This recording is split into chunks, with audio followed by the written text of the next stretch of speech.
En tiempos de guerra, mucha gente anda hablando sobre los últimos días y el fin del mundo. La lección de esta semana va a tocar ese tema, pero lo va a tocar de la manera bíblica, donde uno habla del fin del mundo con esperanza, con bendición, con alegría. Esta lección trae mucha buena información sobre el juicio y sobre lo que Dios tiene preparado para nosotros. Así que ya no perdamos más tiempo aquí. Vamos a comenzar el estudio a partir de ahora.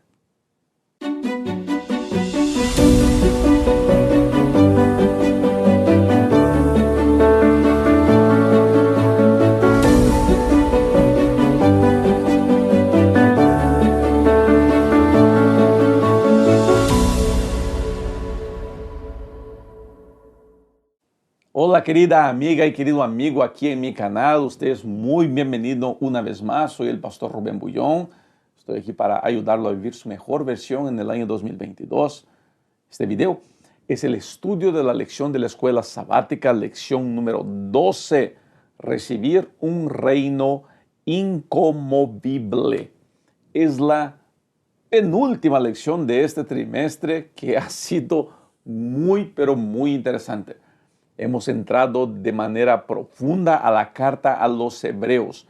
El verso para memorizar también está en Hebreos. Todos los versos para memorizar prácticamente estuvieron en Hebreos. Dice: así que recibiendo nosotros un reino inconmovible, tengamos gratitud y mediante ella sirvamos a Dios agradándole con temor y reverencia. Hebreos 12:28. Antes de entrar al estudio de la lección de esta semana, quiero decirle lo siguiente. La próxima semana, el próximo video, usted no se puede perder bajo ninguna hipótesis. Es una conversación bastante larga, creo que pasamos de casi una hora hablando, con el autor de la lección, el doctor Félix Cortés, que ha sido muy amable de regalarnos casi 2 horas de su día para grabarnos. Estuve con un equipo mío en la Universidad de Andrews. El video ya está listo. Estuvimos en la Universidad de Andrews y pudimos hablar con él bastante tiempo, pudimos dialogar por bastante tiempo. Fue una conversación muy bonita, muy interesante. Hay mucha información sobre el libro de Hebreos y usted va a conocer el autor. Así que marque su recordatorio y la campanita para que sepa. Próxima semana vamos a estar teniendo esa charla sumamente interesante. ¿Está bien? Mira, voy a comenzar el estudio de esta semana leyendo aquí qué es lo que dice la lección, porque me parece muy interesante. Dice así: la descripción de Jesús en Hebreos 12, 22 a 24 resumen las afirmaciones de la carta acerca de él. Jesús es el mediador del nuevo pacto y su sangre ofrece salvación a los creyentes. Su ministerio sacerdotal y real en nuestro favor es motivo de celebración para las huestes celestiales. Y finalmente, Hebreos 12, 25 a 29 contiene la última exhortación concluyente. El juicio de Dios se aproxima. Traerá destrucción a sus enemigos, pero vindicación y un reino a su pueblo. Hebreos 12, 18 a 29 es la porción que nos va a tocar estudiar esta semana. Y lo que me llama la atención es que el autor va presentando información acerca del juicio y cómo podemos prepararnos para ese juicio. ¿Qué es lo que se espera de nosotros en ese juicio? La lección de esta semana trae mucha información importante. Y gente, es bueno entender eso desde el comienzo. El juicio es un mensaje de esperanza. El juicio en la venida de Cristo son mensajes de esperanza, son mensajes de felicidad, son mensajes de alegría. Cuando un mensaje sobre el juicio, por ejemplo, o sobre algo relacionado con la venida de Cristo, es un mensaje duro, es un mensaje triste, es un mensaje ahí, ¿sabes?, que asusta a la gente, que espanta a la gente. Escuche, a lo mejor la persona que está presentando ese tema no es la mejor persona para presentar ese tema. Puede conocer mucho, pero claramente, aunque conozca mucho, claramente no entendió nada. Y es común que pase eso. Hay mucha gente que entiende mucho, que conoce, pero no entiende. Que sabe leer, pero no sabe interpretar. El juicio es mensaje de esperanza. ¿Cuánta gente yo veo con miedo del juicio, con miedo de las cosas? No, no hay que tener miedo. Hay que levantar nuestra mirada al cielo y decir, qué bueno que Cristo está llegando. Pastor, pero si no estoy preparado, pues vamos a hablar de eso durante toda esta lección. Pero mi punto principal es, mantenga la esperanza, porque cosas buenas Dios tiene para todos nosotros. Lección de domingo, día 13 de marzo. Os habéis acercado al monte Sión. El monte Sión juega un papel muy, pero muy importante en el lenguaje bíblico. Voy a leer el último párrafo de la lección del día domingo que dice así: el monte Sión es también el lugar donde el Hijo fue proclamado sacerdote para siempre.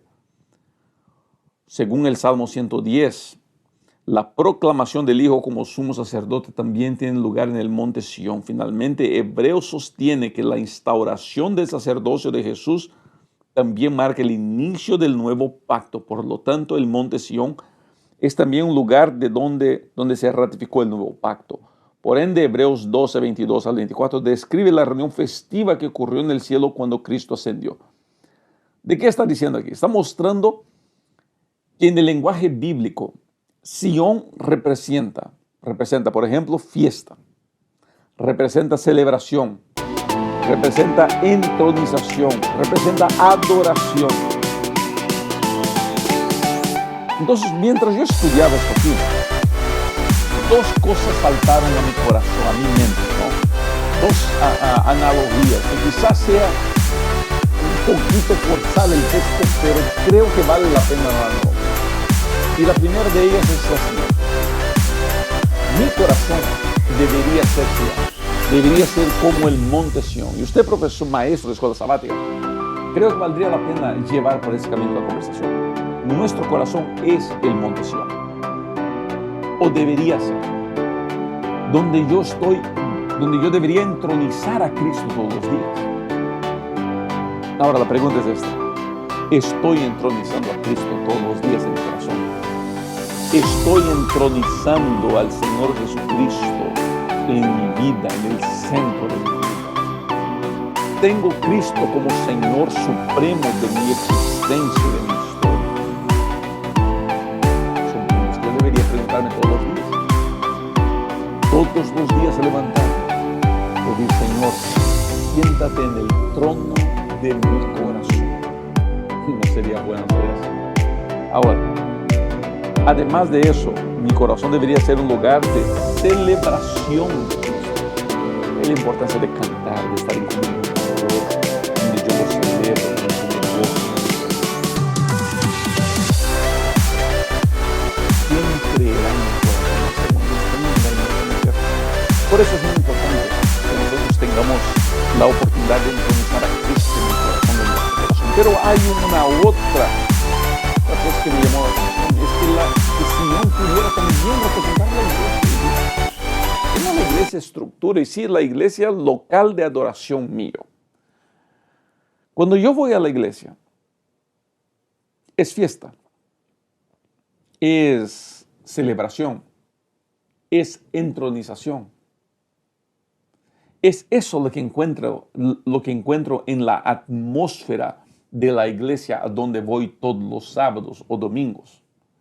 Es eso lo que encuentro en la atmósfera de mi iglesia cuando llego para adorar a Dios, cuando llego para aprender de Cristo.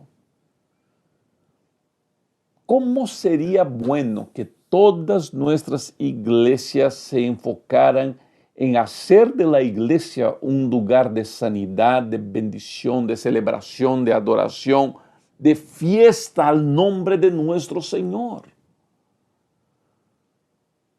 Yo me arriesgaría a decir que mucha gente no va a la iglesia porque las iglesias se transformaron en lugares tan ácidos, tan pesados, tan difíciles, donde la gente está más preocupada en posiciones, en control, más preocupados con eso que en adorar, exaltar el nombre de Cristo, levantar su voz enseñando a Cristo. Yo creo que valdría la pena considerar eso un poquito, en especial usted que es pastor, usted que es líder de iglesia. ¿Cómo es que la gente ve la iglesia? ¿Ven la iglesia como un lugar bueno? ¿Los niños se gozan de venir a la iglesia? Haga esas preguntas con sinceridad. Mucha cosa va a cambiar. Lección del lunes, día 14 de marzo. Os habéis acercado a Dios, el juez de todos. Mira, Dios es presentado aquí como un juez. En la Biblia es presentado como un juez. Vamos a comenzar a hablar un poquito sobre juicio. Todos nosotros que somos adventistas del séptimo día, estamos acostumbrados a las explicaciones o las expresiones en relación a juicio, ¿no? Yo encuentro mucha gente que me dice así, pastor, ¿por qué no predica el evangelio eterno? Cuando la persona me dice así, predique el evangelio eterno, lo que ella de verdad quiere es que yo predique de profecías. No, pastor, estoy hablando del mensaje de los tres ángeles. El mensaje de los tres ángeles, el evangelio eterno mostrado por los tres ángeles, es el mismo evangelio. Cristo murió por el ser humano. No es un evangelio diferente. No es un evangelio diferente. No es que hay un evangelio nuevo que será presentado. No, no hay nada de eso. Pero muchos, en el afán de ayudar, en el afán de enseñar, no se dan cuenta de que predican un Cristo y un Dios que llena el corazón no de esperanza, sino de miedo. El juicio es uno de los mensajes más hermosos de la palabra de Dios. Voy a repetir, el juicio es uno de los mensajes más hermosos de la palabra de Dios. No tenemos absolutamente nada que temer en relación al juicio. Absolutamente nada. ¿Por qué entonces a algunos les gusta usar el juicio como algo de miedo, de espanto y de pavor? Les explico. Es porque se enfocan, cuando predican de juicio, se enfocan en lo que se va a juzgar. En otras palabras, se enfocan en las obras. En otras palabras, se enfocan en lo que el ser humano tiene condiciones de hacer. Y lo que el ser humano tiene condiciones de hacer es, según la palabra de Dios, absolutamente nada. Pero esos supuestos predicadores del juicio quieren que todo mundo viva una santidad extrema. Y te voy a contar un secreto. Ellos no la viven. Porque es imposible vivirla. Yo no la vivo. Yo sé de mis fallas, yo sé de mis errores. Y yo estoy seguro que usted que me está escuchando ahora pudiera decir la misma cosa. Ah, pastor, si la gente supiera las cosas que hago.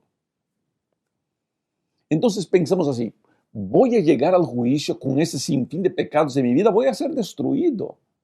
Voy a ser completamente destruido.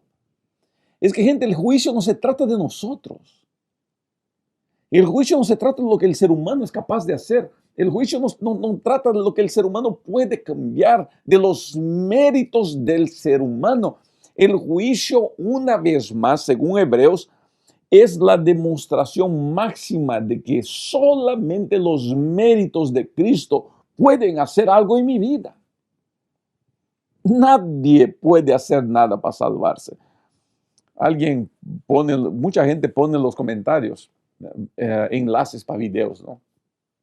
Y hay un sinfín de gente por ahí predicando, no, que si no eres perfecto no vas al cielo. Es que no es bíblico, gente, no es bíblico. Ahora, eso no quiere decir que viva su vida de cualquier manera. Eso quiere decir, como estudiamos la lección de domingo, de sábado, sí, de domingo, pues entronice a Cristo en el trono de su corazón. Pero la perfección no existe. Entonces, como la gente quiere hacer con que todo el mundo, sabes, vaya a la iglesia y vive una vida perfecta, comienza a decir, que si no das tu diezmo en el juicio se va a ver. No, si haces eso en el juicio se va a ver. Y la gente crece con miedo del juicio, pensando que el día que llegue el juicio, pues se va a abrir pantallas y pantallas mostrando todos nuestros pecados. Pues, no es eso, gente, no es eso. Por favor, no le haga caso a ese tipo de gente. Se lo ruego en el nombre de Cristo. Pare de perder tiempo con gente que predica un juicio asustador. Quiero leer aquí el último parágrafo de la lección del lunes. Dice así: por consiguiente, este juicio es una muy buena noticia para los creyentes, porque es un juicio que dictamina a su favor, lo reivindica. Es un juicio que derrota a su adversario, el dragón, que está detrás de las terribles bestias que han perseguido a los creyentes en el pasado y lo harán en el futuro. Es un juicio donde ya está garantizada la sentencia: salvos por la sangre y por los méritos del Señor Jesucristo. Gente, ¿qué más necesitamos para entender que el juicio es una buena nueva? Ese es el Evangelio eterno, ese es el mensaje de Cristo. Estamos salvos en los méritos de Cristo y nadie puede apagar eso. Lección de martes, día 15 de marzo, ¿cómo verá el cielo y la tierra? Mira, hablamos de juicio, hablamos de salvación, hablamos de entronizar a Cristo, pero por entronizado que Cristo esté, el juicio pasó, aún no terminó. Hay algo más que falta. Y otra vez brota aquí un mensaje de esperanza. Voy a leer cómo comienza la lección de esta semana, de este día. Dice así: después de describir la reunión festiva que tuvo lugar en el cielo, Pablo les advierte a los lectores que deben prestar atención a la voz de Dios, porque Dios hará estremecer una vez más no solo la tierra, sino también el cielo. Pablo está diciendo que aunque Jesús ha sido entronizado en el cielo, nuestra salvación no se ha consumado. Debemos prestar atención porque aún está por ocurrir un acontecimiento importante. ¿De qué estamos hablando? ¿Qué acontecimiento importante es ese? Bueno. Hebreos habla de conmover los cielos y la tierra. Para los hebreos, dice la lección, el temblor del cielo y de la tierra se refiere a la destrucción de los enemigos de Dios. Esto es lo que Dios prometió en la entronización de Jesús. Estamos hablando aquí, gente, de la destrucción final del enemigo de Dios, del enemigo de la humanidad. Esto es buena noticia. Esto son buenas nuevas. El diablo por fin será destruido. Y ya puede escuchar muchos de ustedes en su casa mirando su teléfono diciendo amén. El diablo será destruido. Esa es la promesa de Dios. Por eso yo puedo mirar hacia el futuro seguro de que las cosas serán mejores, porque el diablo será destruido. El diablo será acabado. No habrá esperanza para él. No habrá segunda oportunidad. El pecado no se levantará una segunda vez. Nada de esas cosas pasarán. El diablo será destruido. Y nosotros tenemos el gusto de adorar a un Dios que es sobre todo Dios. Un Dios soberano, un Dios de misericordia, un Dios de amor, un Dios que ama, un Dios que rescata. Estaremos a los pies de Cristo, nuestro hermano, nuestro amigo. No hay otro evangelio. Ese es el evangelio. ¿Se da cuenta?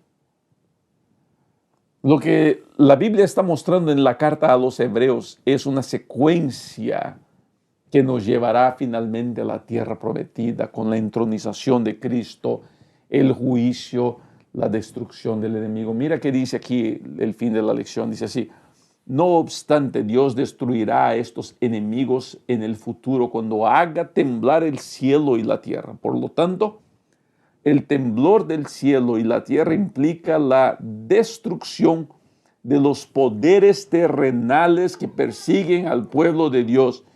Y más aún, la destrucción de los poderes celestiales, Satanás y sus ángeles, que están detrás de los poderes terrenales que los controlan.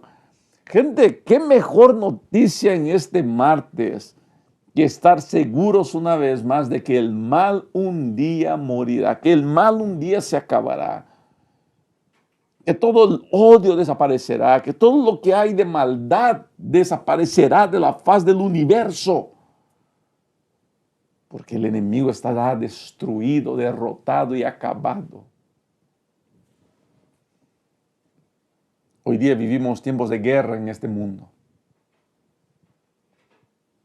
Un día, muy pronto, cuando el enemigo sea destruido, no habrá guerra, no habrá llanto. Yo veo imágenes de Ucrania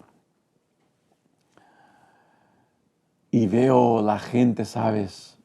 Vi en una imagen que me partió el corazón de un papá quedándose pagar la guerra y la hijita bebita todavía no quería soltar al papá. Pues la guerra hace separación entre gente querida.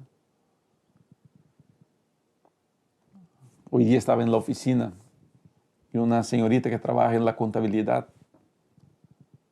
nos contaba que un amigo de infancia, de niñez, una señorita joven, tendrá 23, 24 años, que mataron a su amigo y ella estaba muy triste.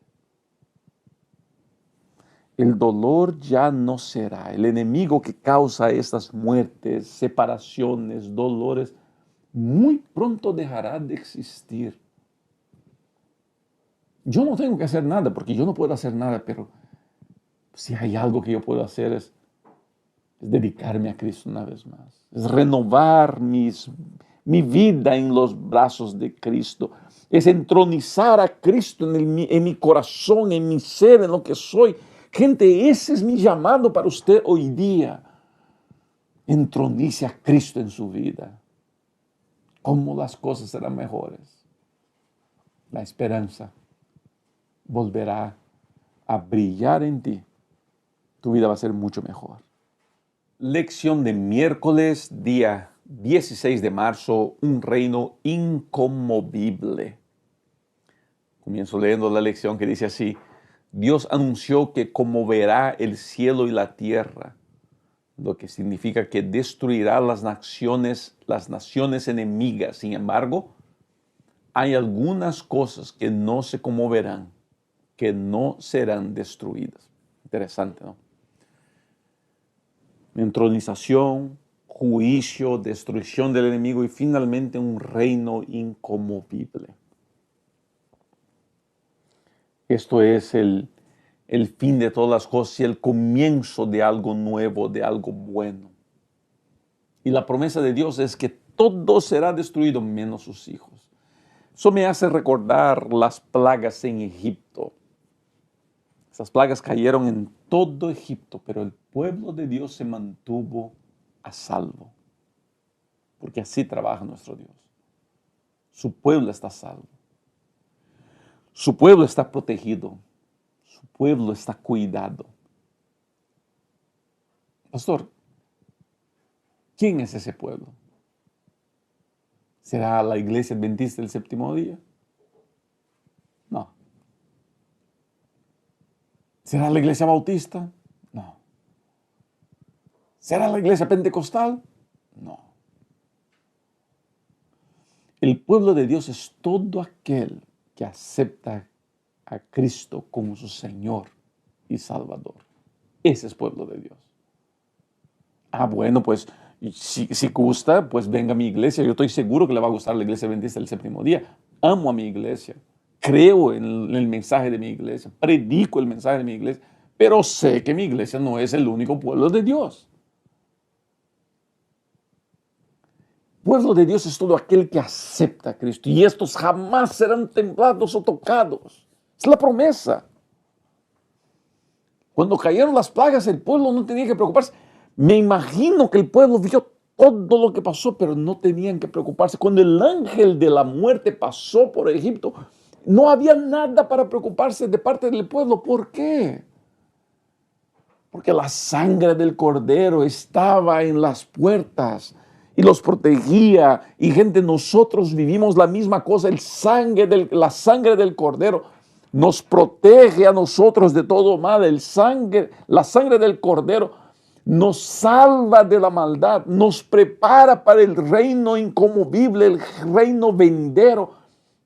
Todo puede caer, pero aquel que está en nombre de Cristo jamás caerá, jamás será tocado. Esa es la promesa de la palabra de Dios. Usted puede confiar en eso, mi querido. Querida amiga que me escucha, pues jamás tenga miedo.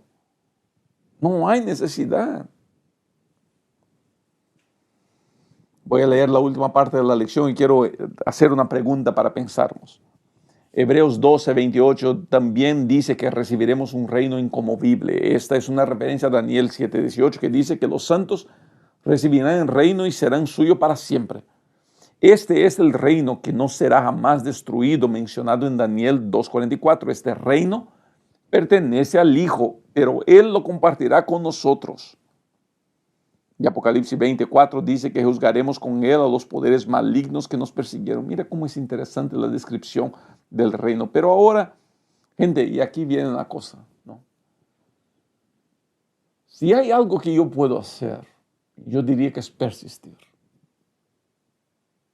Y aún así, para persistir yo necesito de Cristo en mi vida, pero diría que es el deseo de persistir, ¿sabes? El deseo de seguir. Estamos terminando una pandemia. Yo le digo a la gente que es un zarandeo. La pandemia fue un zarandeo. Mucha gente no quiere volver a la iglesia hoy día, porque pues está mucho más cómodo mirar la escuela sabática sentado en casa comiendo una quesadilla en pijamas, ¿no? Pero permíteme decirle esto. Si hay algo que podemos hacer es persistir. Digo sin miedo de estar equivocado, es hora de regresarnos a la vida como era. Porque hay mucha gente para llevar a ese reino. Hay mucha gente para llevar a este reino. Hay mucha gente para abrazar y conquistar para Cristo. Y es hora, gente. Es hora de dejar lo que pasó hacia atrás y enfocarnos en lo que Dios todavía puede hacer con nosotros. Porque el reino venidero vendrá muy pronto. No fallará. Lección de jueves, día 17 de marzo, con el título Tengamos gratitud. Una vez más voy a leer la lección, dice así. Hebreos concluye esta parte señalando que la respuesta apropiada a Dios por todas las cosas maravillosas que ha hecho por nosotros es mostrarle gratitud ofreciéndole una clase adecuada de adoración. Ay, Dios bendito, esto nos va a llevar tiempo. Yo me enfocaría primero en la cuestión de gratitud. Es todo lo que podemos hacer. Decir, Señor, gracias, gracias por lo que haces. Ahora, la gratitud, según Hebreos, se traduce en adoración. Y adoración, gente, se traduce de muchas maneras, muchas maneras. Música es una de ellas, pero no entremos a música porque yo sé que hay mucha gente que se molesta con eso, se ofende con eso. Yo voy a tocar un temita de música rapidito, pero más importante que la música es cómo vivo, cómo cuido mi familia, cómo me dedico a Dios. Eso es gratitud. Yo no tengo que esperar que llegue el día del reino venidero para demostrar mi gratitud. Yo la puedo comenzar a demostrar ahora a través de una vida de obediencia. Yo no obedezco para conquistar algo. Yo obedezco porque quiero mostrarle a Cristo, mi Dios, yo te amo tanto que yo voy a hacer tu voluntad. Entonces, cuando yo agarro mi Biblia y yo leo en la Biblia, por ejemplo, y yo al leer entiendo que el sábado es el día de guarda, yo voy a guardar el sábado como una demostración de mi gratitud a Dios. Si yo abro mi Biblia y entiendo que debo usar ropa color azul, yo voy a usar ropa color azul como una gratitud a todo lo que Dios hace por mí. Adoración no es lo que canto, el instrumento que uso, es cómo es mi vida, mi obediencia, cómo es mi trato con mi esposa, cómo es mi trato con mis hijas, cómo es mi trato con mi semejante, al necesitado, al que busca, como la Biblia dice, a la viuda, al extranjero, al huérfano. ¿Cómo estoy tratando a esas personas? ¿Cómo vivo mi religión en el día a día?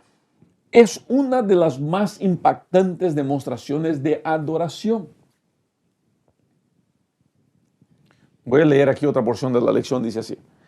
La invitación de Pablo, que Pablo le hace a la audiencia, es adorar a Dios como a Él le agrada. Uy, que esta frase nos va a traer problemas.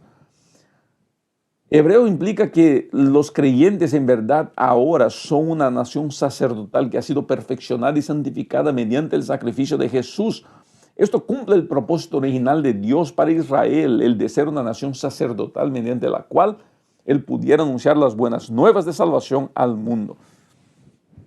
De todo lo que yo leí aquí, seguramente algunos se van a enfocar solamente en adorar como le agrada a Dios y perfeccionada y santificada. Mira, primero les voy a decir una cosa. Y bueno, momento de la polémica. Porque en la lección siempre pues hay que tener el momento de la polémica, ¿no es cierto? Momento de la polémica. Pastor, tenemos que hacer música como la música del cielo. Ok. Nadie sabe cuál es la música del cielo. Nadie. Entonces cualquiera que te diga sino que esta no es la música del cielo, te está mintiendo, así de sencillo. No, pastor, es que podemos imaginar. Yo me puedo imaginar que en el cielo se canta lo que sea. Sigue mi imaginación. ¿Te das cuenta? Sigue mi imaginación. Es muy importante que cuando se hable de música y adoración en las iglesias, seamos por lo menos honestos con nuestros argumentos. Pastor, no creo que este tipo de música sea adecuada a nuestra iglesia. Este para mí es un muy buen argumento. Usted, que está en la posición de liderazgo, piensa que esta música no está adecuada para la iglesia. Me gusta ese argumento. Respeto ese argumento. Pastor, no, esa música no es música del cielo. Ese argumento yo no lo respeto porque no es verdad. Yo no tengo condiciones de saber cuál es la música del cielo. Entonces, cuando hablamos de adorar a Dios como lo agrada a Él, perfeccionado y santificado, no estamos hablando de un estilo musical con determinados instrumentos. Por más que me guste, por más que me parezca más adecuado a la iglesia el piano y no el saxofón, por ejemplo. Yo me acuerdo de muchachos cuando se prohibía la guitarra, se prohibía el saxofón. Yo me acuerdo de un maestro de música diciendo que el sax era el cuerno del diablo. No debemos llegar con nuestras ilusiones, con nuestras fantasías. Ahora, no estoy diciendo, pastor, porque yo sé que los comentarios que aparecen después que hablo, pastor, entonces podemos cantar una rumba en la iglesia. Es que nadie le dijo eso a usted. Es que la contraargumentación es tan mentalmente limitada que la primera cosa que pienso, bueno, que el pastor dice que puedo cantar un reggaetón en la iglesia. Eso no es santo.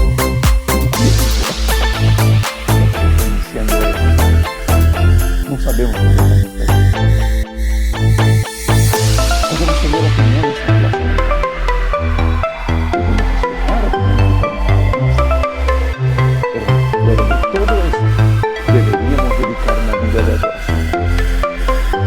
deberíamos dedicar una vida de gratitud a Dios por todo lo que Él ha hecho en nuestra vida. Gratitud. Si aprendemos a desarrollar gratitud en nuestro corazón, la vida será increíble. Lección del viernes 18 de marzo para estudiar y meditar. Mira, la lección de esta semana fue muy interesante porque fue construyendo el concepto del reino que Cristo tiene para nosotros. Cada uno de esos aspectos me da la impresión que nosotros los estamos mal entendiendo. Y la lección de esta semana fue una bendición porque nos ayuda a ponernos en la perspectiva correcta, donde por ejemplo adoración es gratitud. La adoración se trata de un corazón lleno de gratitud más que los instrumentos o el estilo musical. El juicio es una buena nueva.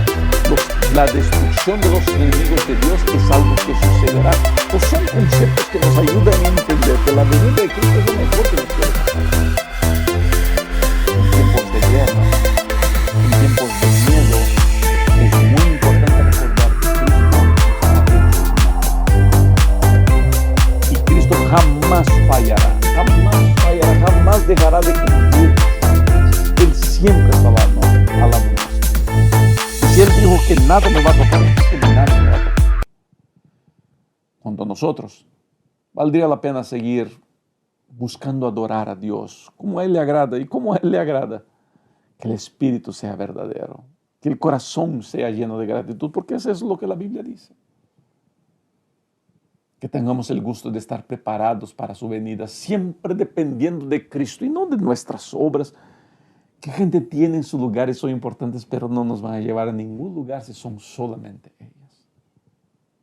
De esa manera, yo creo que tendremos condiciones de estar cada día más preparados para el reino venidero. Sigue, cada día entronizamos a Cristo en el trono de nuestro corazón. Estaremos cada vez más listos para recibir un reino inconmovible. ¿No es eso lo que queremos? ¿No es eso lo que soñamos? Querido amigo, gracias por haber llegado hasta aquí. De verdad se le aprecia mucho a usted. Recuerde, próxima semana el estudio será con el doctor Félix Cortés, que es el autor de esta lección. Fue una charla sumamente interesante, una persona muy, pero muy agradable. Casi nos perdimos con el tiempo, pero fue una charla muy interesante. Usted no se la puede perder. La grabamos en la iglesia adventista de la Universidad de Andrews. Y estoy seguro que será una bendición para usted, como fue una bendición para mí y para todo el equipo que participó de esta grabación. Cuídese mucho. Gracias por su atención. Gracias por estar aquí con nosotros. Es siempre un gusto poder participar con usted. Cuídese mucho. Nos vemos muy pronto. Chao.